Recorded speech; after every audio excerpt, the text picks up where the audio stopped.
अरे विद्यार्थीगण सभी को नमस्कार। आप देख रहे हैं देहाती सर यूट्यूब चैनल पर, सभी को स्वागत है। और आज हम लोग पढ़ने वाले हैं पार्ट वन है। आज हम लोग पढ़ने वाले हैं पार्ट वन, राजनीति विज्ञान है ना, पॉलिटिकल साइंस, शीत युद्ध का दौर।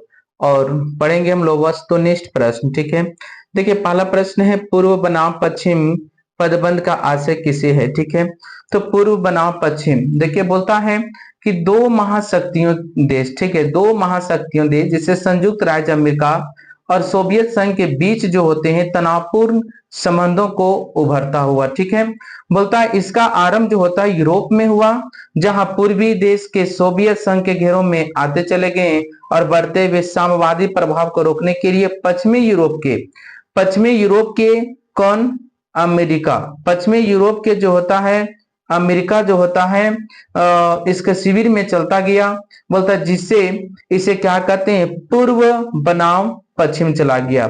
मतलब यूरोप में जो होते हैं सोवियत संघ का जो होता है साम्यवादी प्रभाव जो होता है बढ़ता चला जाता है, और बढ़ने के कारण जो होते हैं अमेरिका ने उसमें जाकर के रोकने का प्रयास किया। जो यूरोप में जो होता पश्चिम में कौन था, अमेरिका था। ठीक है, वो रोकने का प्रयास किया, और रोकने के लिए जो होते हैं जो सोवियत संघ के जो शिविर में चला गया, इसी को पूर्व बनाम पश्चिम कहा जाता है। तो बोलता है इसको रोकने के लिए जो होते हैं दोनों महाशक्तियों देशों के बीच में ये यूरोप में आरंभ हुआ, और दोनों देशों के बीच में जो होता है एक युद्ध हुआ, तनाव के आधार पर, शक के आधार पर, रक्तताप नहीं हुआ। दोनों देशों में जो होते हैं रक्तताप नहीं हुआ, मतलब कोई खून खराबा नहीं हुआ, सिर्फ दोनों देशों के बीच में शक के आधार पर जो होते हैं युद्ध चलता रहा। और यह 1945 में युद्ध जो होते हैं दोनों देशों के बीच में स्टार्ट हुई, और 1991 में जाकर के जो होता है शीत युद्ध का अंत हो गया, क्योंकि 1991 में जो होते हैं सोवियत संघ का विघटन हो गया। जब विघटन हो गया तो शीत युद्ध अपने आप जो होते हैं क्या होता है, शिथिलता का रूप ले लेता है। इस प्रकार से हम लोग जानेंगे बच्चों कि पूर्व बना पश्चिम पदबंध का आशय किसे है, तो शीत युद्ध से है। ठीक है बच्चों, किसे है, शीत युद्ध से है। ठीक है, देखिए दूसरा प्रश्न है दो ध्रुवीयता का अर्थ है। दो ध्रुवीयता का अर्थ है, अब देखिए दो ध्रुवीयता यूरोप में जो होते हैं दो ध्रुव में, दो खेमे में जो होते हैं दो देश बट गया, पहला अमेरिका और दूसरा सोवियत संघ।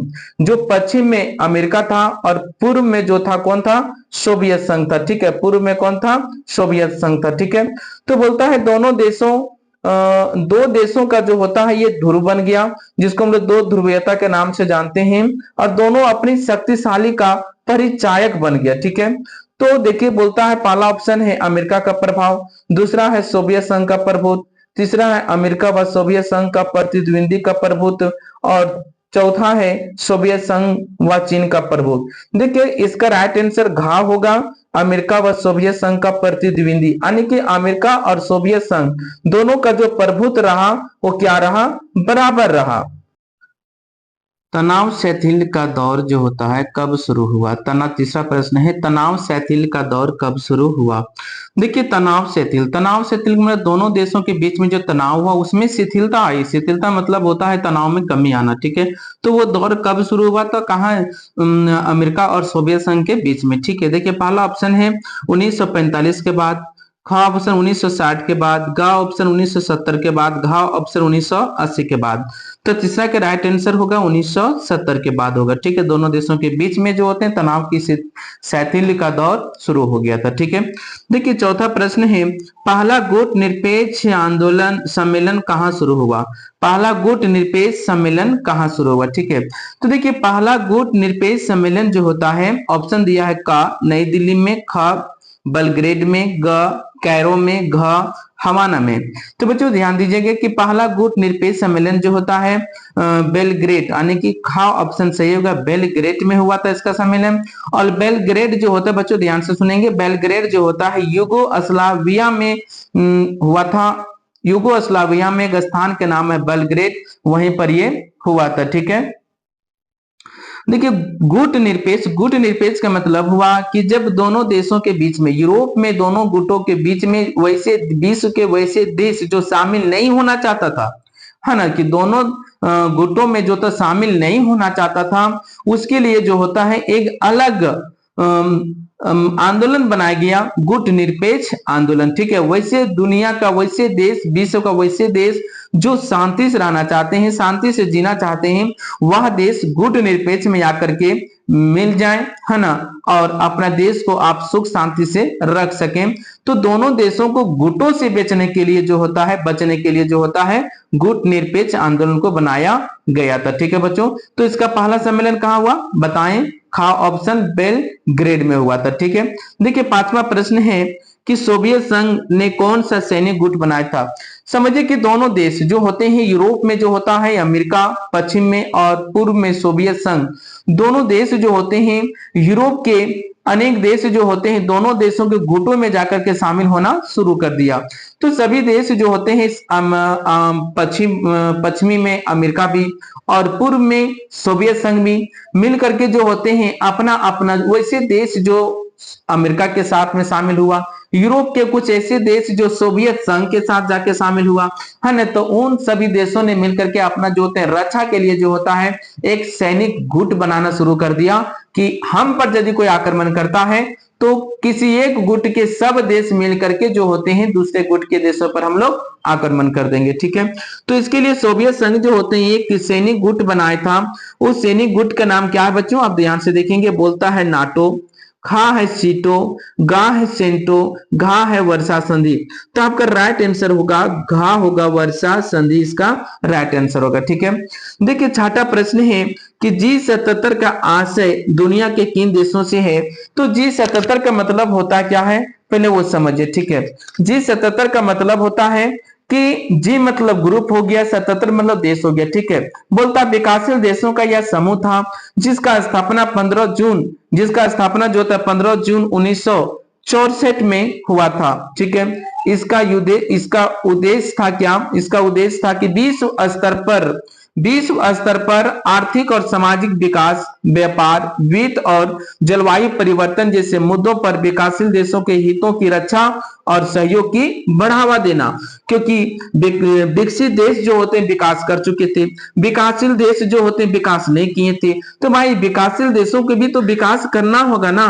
तो इसीलिए इन लोग जो होते हैं अपना एक ग्रुप बनाया, है ना, जिसका नाम रखा गया G77। और अभी G77 का लगभग जो होते हैं 130 देश शामिल हैं। ठीक है बच्चों, तो देखिए बोलता है छठा नंबर कि G77 का आशय दुनिया के किन देशों से है? पहला ऑप्शन है विकसित देश, दूसरा ऑप्शन है विकासशील देश, ग ऑप्शन है विकसित एवं विकासशील देश, और घ ऑप्शन है क्या? अविकसित देश। तो देखिए छठा का राइट आंसर होगा विकसित एवं विकासशील देश। ठीक है बच्चों, तो देखिए सातवां प्रश्न है कि पाकिस्तान के किस अमेरिकी सैनिक गुट में शामिल होने पर नेहरू ने तीखी आलोचना की? बोलता है कि पाकिस्तान जो होता है अमेरिका के गुट में शामिल हो गया तो हमारा देश के प्रथम प्रधानमंत्री पंडित जवाहरलाल नेहरू ने क्या किया? उसकी तीखी जोर से आलोचना किया, बुराई किया। तो इसका देखिए कौन से सैनिक गुट में जाकर पाकिस्तान शामिल हो जाता है? पहला ऑप्शन है नाटो, दूसरा खा ऑप्शन है रियो संधि, गा ऑप्शन है सीटो, और घा ऑप्शन है क्या? आजन संधि। तो देखिए सातवां का जो होते हैं राइट आंसर होगा ग, यानी कि सीटों में जाकर के जो होता है पाकिस्तान अमेरिकी सैनिक में गुट में जाकर के क्या होता है? शामिल हो जाता है। संयुक्त राष्ट्र का व्यापार व विकास, संयुक्त राष्ट्र का जो होते हैं विकास सम्मेलन कब स्थापित हुआ? देखिए ऑप्शन है का 1545 में, खा ऑप्शन है 1950 में, गा ऑप्शन है 1960 में, घा ऑप्शन 1977 में। तो इसका राइट ऑप्शन सही होगा 1964 में। ठीक है, देखिए नौवां प्रश्न है कि द्विध्रुवीय विश्व व्यवस्था में पूर्वी गठबंधन का नेतृत्व किसने किया? जो दो ध्रुव जो यूरोप में जो होते हैं दो महाशक्तिशाली देश के रूप में जो उभर कर दुनिया के सामने आया, बोलता है कि द्विध्रुवीय विश्व व्यवस्था में पूर्वी गठबंधन में कौन था बच्चों? सोवियत संघ था। तो बोलता पूर्वी गठबंधन का नेतृत्व किसने किया था? का ऑप्शन है ग्रेट ब्रिटेन, खा ऑप्शन है फ्रांस, गा ऑप्शन है अमेरिका, घा ऑप्शन है सोवियत संघ। तो बच्चों इसका राइट आंसर सही होगा कौन, सोवियत संघ होगा, घा ऑप्शन सही होगा। ठीक है, देखिए 10वां नंबर है, गुट निरपेक्षता की नींव रखने में किस भारतीय नेता का प्रमुख योगदान था।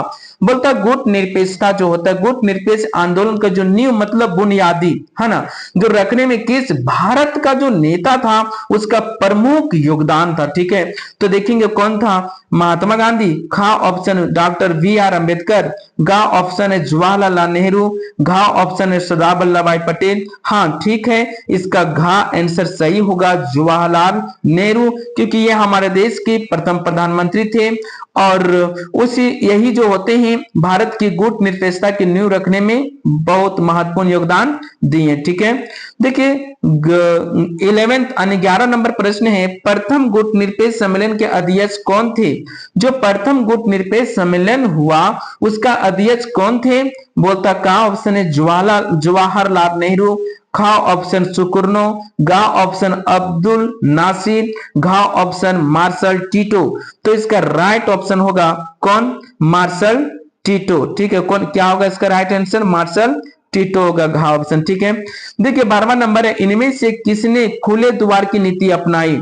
का ऑप्शन है चीन, खा ऑप्शन है यूरोपीय संघ, गा ऑप्शन है जापान, घा ऑप्शन है अमेरिका। तो इसको राइट आंसर होगा का, कौन होगा, चीन। 13 का राइट आंसर होगा खा होगा। ठीक है, देखिए 14 नंबर प्रश्न है कि 14 नंबर प्रश्न है कि अप्रैल 1949 में निम्न में से कौन सा संगठन बनाया। बोलता है कि 1949 में जो होता है कौन सा संगठन बनाया गया था। तो देखिए बोलता है क्या, का ऑप्शन है वर्सा पैक्ट, खा ऑप्शन है नाटो, गा ऑप्शन है सीटो और घा ऑप्शन है सेंटो। ठीक है, तो देखिए 1949 में जो होता है कौन संगठन बनाया था, खा ऑप्शन बना था क्या, नाटो बना था। ठीक है, खा ऑप्शन। 15वां नंबर प्रश्न है कि क्यूबा मिसाइल संकट किस वर्ष हुआ था। देखिए क्यूबा मिसाइल क्या है, क्यूबा सबसे पहले समझिए क्यूबा क्या है। क्यूबा जो होता है कि अमेरिका के नजदीक एक द्वीपीय देश है जो ये सोवियत संघ में आकर मिल गया था। ठीक है, वहां की सरकार जो होती है क्या कि सोवियत संघ में के साथ मिल गया था। जो सोवियत संघ जो होते हैं क्यूबा से जो होता है मिसाइल को सेट किया अमेरिका को उड़ाने के लिए। ठीक है, अमेरिका पर मिसाइल को गिराने के लिए। तो बोलता है कि क्यूबा मिसाइल संकट किस वर्ष हुआ था। देखिए का ऑप्शन है हमारा 1962, खा ऑप्शन 1971, गा ऑप्शन 1950, घा ऑप्शन 1962। तो देखिए इसका राइट आंसर होगा का ऑप्शन सही होगा 1962। ठीक है, देखिए 16वां नंबर प्रश्न है कि शीत युद्ध की शुरुआत कब से माना जाता है। शीत युद्ध की शुरुआत कब से माना जाता है। देखिए शीत युद्ध का शुरुआत जो होता है कब से माना जाता है। पहला ऑप्शन 1945 के बाद से, 1947 के बाद से, 1950 के बाद से, 1960 के बाद से। देखिए सबसे पहले जो होते हैं कि सोवियत संघ और अमेरिका, यूरोप के जो ये दो महाशक्ति देश जो होते हैं 1945 ईस्वी यानी कि द्वितीय विश्व युद्ध के समय जो होते हैं दोनों देश ने मिल करके जो होता है युद्ध को लड़ता है, द्वितीय विश्व युद्ध। और दोनों देशों के बीच में जो होते हैं मित्रता होती है। ठीक है, मित्रता रहती है, लेकिन दोनों देशों के बीच में जो होते हैं शक के आधार पर जो होता है एक तनाव खड़ी हो जाती है। और 1945 के बाद जो होते हैं दोनों देशों के बीच में जो होते हैं शीत युद्ध का शुरुआत हो जाना शुरू माना जाता है। ठीक है, तो इसका जो होते हैं राइट आंसर होगा का, आने की 1945 के बाद। ठीक है, देखिए 17वां नंबर प्रश्न है नाटो की स्थापना कब हुई। बोलता है नाटो आप जानते हैं कि सैनिक संगठन है। बोलता है अप्रैल 1949 में, अगस्त 1947 में, अप्रैल 1945 में, जून 1975 में। ठीक है, तो देखिए इसका राइट आंसर होगा अप्रैल 1949 में, का ऑप्शन इसका सही होगा। ठीक है, देखिए 18वां नंबर प्रश्न है नाटो की स्थापना के समय कितने सदस्य देश शामिल थे। नाटो की जब स्थापना हुआ सैनिक संगठन जो होता है इसमें कितने देश शामिल था। बोलता का ऑप्शन 15, खा ऑप्शन 12, गा ऑप्शन 10, घा ऑप्शन 14। तो देखिए इसका राइट आंसर होगा खा ऑप्शन। ठीक है, 12। ठीक है, बोलता 19वां नंबर प्रश्न देखिए शीत युद्ध के समय शक्ति के कितने केंद्र थे। शीत युद्ध के समय जो होते हैं शक्ति के केंद्र कितने थे। देखिए बोलता है का 5, खा ऑप्शन 3, गा ऑप्शन 2, घा ऑप्शन 6। ठीक है, आप देखेंगे तो आप समझिए शीत युद्ध के समय जो होते हैं, शीत युद्ध में दो ही देश आपस में एक तनाव की स्थिति में लड़ रहे थे, पहला अमेरिका, दूसरा सोवियत संघ, है ना। तो कितने केंद्र होगा? 2 होगा। ठीक है, गा ऑप्शन सही होगा। देखिए 20वां नंबर प्रश्न है कि क्यूबा मिसाइल संकट के समय अमेरिका के राष्ट्रपति कौन थे? जब क्यूबा मिसाइल संकट जब हुआ था, सोवियत संघ जो होता है क्यूबा से जब मिसाइल को जब सेट किया था, लगाया था अमेरिका पर गिराने के लिए, उस समय जो होता है कि अमेरिका के राष्ट्रपति कौन था? का ऑप्शन है जॉन एफ कैनेडी, खा है बेस जॉनसन, गा है टूमेन, घा है जिमी कार्टर। ठीक है, तो देखिए इसका राइट आंसर होगा जॉन एफ कैनेडी। उस समय अमेरिका के राष्ट्रपति कौन थे? John F Kennedy. ठीक है, 21वां नंबर प्रश्न है, देखेंगे 21वां नंबर प्रश्न कि सोवियत संघ में साम्यवादी शासन की स्थापना कब हुई? बोलता है का ऑप्शन है 1917, खा ऑप्शन है 1922, गा ऑप्शन 1925, घा ऑप्शन 1916। तो देखिए इसका राइट ऑप्शन होगा का, यानी कि 1917 होगा। ठीक, 22वां नंबर प्रश्न है 1917 में रूस में साम्यवादी राज्य की स्थापना किसने की थी? ठीक है, पहला ऑप्शन है मार्क्स, खा ऑप्शन है एंजिल्स, गा ऑप्शन है लेनिन और घा ऑप्शन है स्टालिन। तो देखिए उस समय जो होते हैं कि 1917 में साम्यवादी राज्य की स्थापना जो होता है कौन करता है? गा ऑप्शन सही होगा। ठीक है, लेनिन। ठीक है, देखिए 22वां ने कि 23वां प्रश्न है कि गुट निरपेक्ष की नींव रखने में किस भारतीय नेता का प्रमुख योगदान रहा था? ठीक, सॉरी बच्चों, ऑलरेडी मैं इस क्वेश्चन का उत्तर बता चुका हूं। पहला ऑप्शन महात्मा गांधी, ख डॉक्टर बी आर अम्बेडकर, ग जवाहरलाल नेहरू, घ सरदार सरदार पटेल। ठीक है, तो गांव ऑप्शन इसका सही होगा। ठीक है, 24वां नंबर प्रश्न देखें, बोलता है गुट निरपेक्षता देशों का शिखर सम्मेलन नई दिल्ली में कब आयोजित किया गया था? जो आपने देखा कि गुट निरपेक्ष सम्मेलन का पहला सम्मेलन जो होता है बेलग्रेड में हुआ था, युगोस्लाविया देश में हुआ था। ठीक है, लेकिन बोलता है कि हमारा देश में भी जो होते हैं गुट निरपेक्ष सम्मेलन का जो होता है हुआ था, तो नई दिल्ली में हुआ था। तो ये कब हुआ था? ठीक है, देखिए पहला ऑप्शन है 1987, खा ऑप्शन 1984, गा ऑप्शन 1969, घा ऑप्शन 1970। तो देखेंगे आपका यहाँ घा ऑप्शन सही होगा, 1969 में हुआ था। ठीक है, चलिए बच्चों, यदि आप लोग नहीं होंगे हमारे इस चैनल पर तो हमारे यूट्यूब चैनल को सब्सक्राइब करके ही जाइए। और यदि आपको ये वीडियो अच्छा लगा, पसंद लगा, तो आप लाइक करना ना मिले, क्योंकि लाइक, आपका लाइक ही हमारा क्या है, एक हौसला होती है, और मैं आपके लिए नए नए वीडियो को लेकर के आता हूं। ठीक है बच्चों, तो और आपको वीडियो पे अच्छा लगा होगा तो आप अपने दोस्तों के साथ भी शेयर करें और कमेंट में लिख करके बताएं कि आपको यह वीडियो कैसा लगा। किसी प्रकार की कोई गलती हो तो अगला बार से और सुधार लिया जाएगा। ठीक है बच्चों, देखिए 25वां नंबर है क्यूबा के मिसाइल संकट के समय सोवियत संघ के प्रधानमंत्री कौन थे? ठीक है, सोवियत संघ के प्रधानमंत्री कौन था? देखिए का ऑप्शन है जॉन एफ कैनेडी, खा ऑप्शन है स्टालिन, गा का निकिता खुश्चेव और घा है उपयुक्त में से कोई नहीं। तब देखेंगे यहाँ पर जो होते हैं 25 नंबर का जो होता है गा ऑप्शन सही होगा। चलिए बच्चों, सभी को धन्यवाद। और यदि आप नए हैं तो हमारे YouTube चैनल को जरूर सब्सक्राइब करें, लाइक करें, कमेंट करें अपने दोस्तों के साथ। आपके इस देहाती सर YouTube चैनल सभी को स्वागत करता है। सभी को धन्यवाद।